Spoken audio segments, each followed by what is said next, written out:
when a game show cease being a game. Some parts of this will be duplicated to ensure clarity and emphasis. Please realize that we are in the year of 2025. And although that is correct, during a regular taping of The Family Feud, the kind of day filled with laughter, playful competition, and Steve Harvey's signature charm, the question on the board was simple. Name something you'd be surprised to see at a fancy dinner. Marcus Sullivan, a 34-year-old construction worker from rural Alabama, stepped up to the podium. He looked at the board, then at Steve Harvey, and said, "A monkey in a suit." The room fell silent, not the kind of silence that follows a wrong answer, but the kind that feels like the air has been sucked out of the room. And then, with a smirk, Marcus added, "You know, like when they try to act civilized, but we all know what they really are." The intent was clear. It wasn't just a bad joke. It was a racial slur, thinly veiled, aimed directly at Steve Harvey, a black man who spent his life breaking barriers, building bridges, and bringing joy to millions. Now, Steve Harvey could have responded with anger. He could have shut it down, walked off, or demanded Marcus be removed. But he took the high road. Instead, he paused.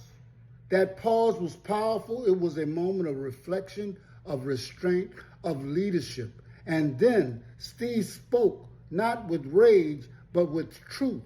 He said, "Marcus, I've been called a lot of things in my 66 years. I grew up in Cleveland in the 60s and 70s. I know what racism looks like. I know what it feels like. What you just said was meant to dehumanize me, to remind me that no matter how far I've come, there are still people who see me, us, as less than human."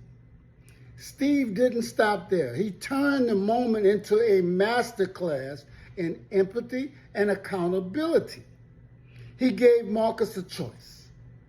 Option one, apologize, not to Steve, but to his sons who were sitting in the audience watching their father model hatred. Incidentally, one had his head down and the other one had tears in his eyes.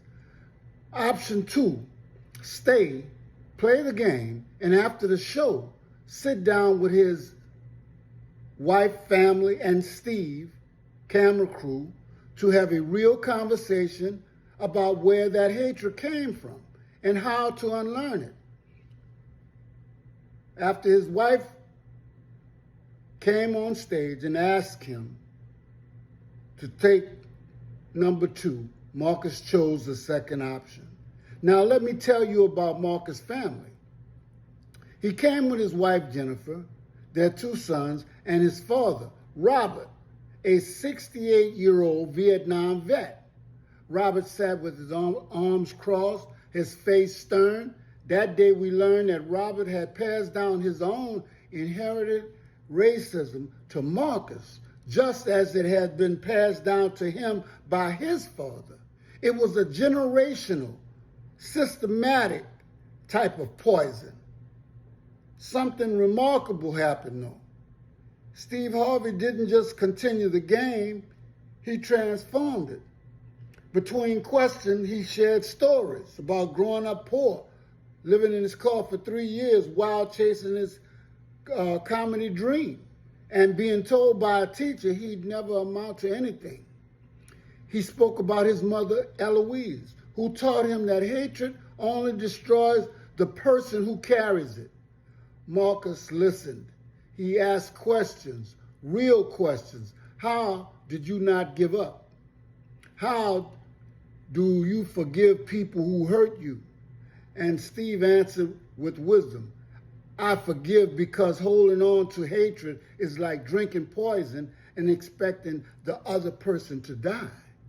I succeed not to prove racists wrong, but to prove myself right, that I'm worthy of every dream I've ever had.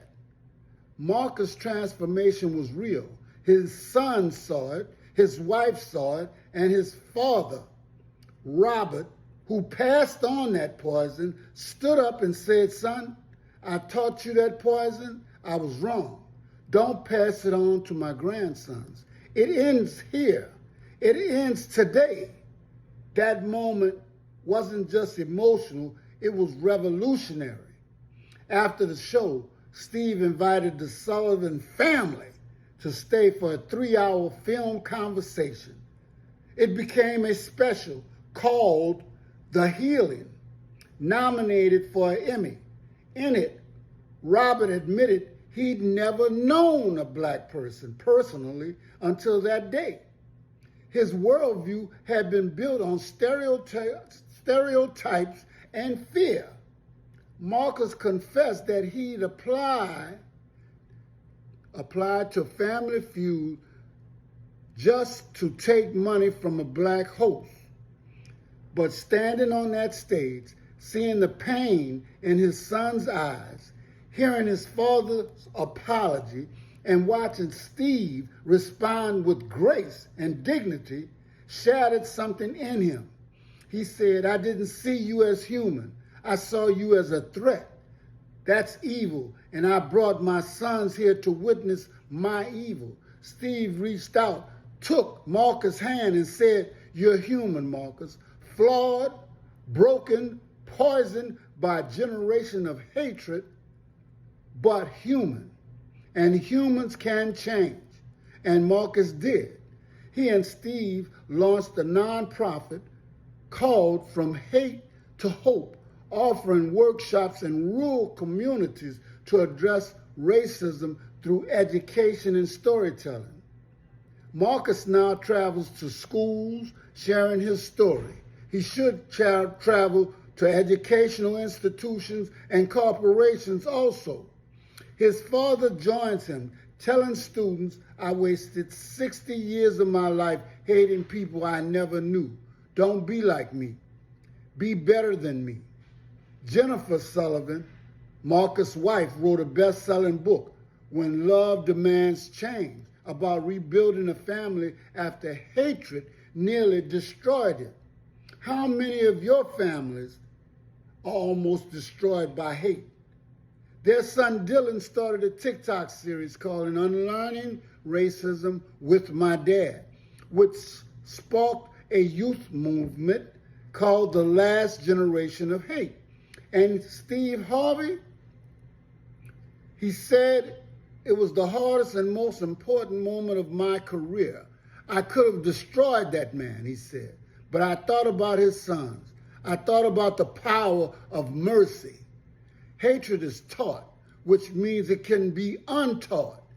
He quoted Dr. King, "Darkness cannot drive out darkness, only light can do that. Hate cannot drive out hate, only love can do that." We have to wake up before it's too late. What began as a routine episode of Family Feud became a defining moment in television history, a moment that taught millions how to confront racism not with rage, but with grace, courage, and transformative compassion.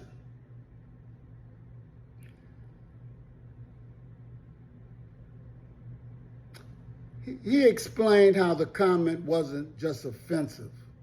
It was an attempt to dehumanize, but rather than retaliate, Steve offered a choice. Now, I have to go, and I haven't had a chance to read all of it, but who profits from racism, keeping different cultures divided? Divide and conquer. Let me put it another way. How do you eat an elephant? One bite at a time, because you can't eat it all in one bite. Just as those that prosper from our divisions can't control the masses without division. Also, why is it that people of color have to step up first?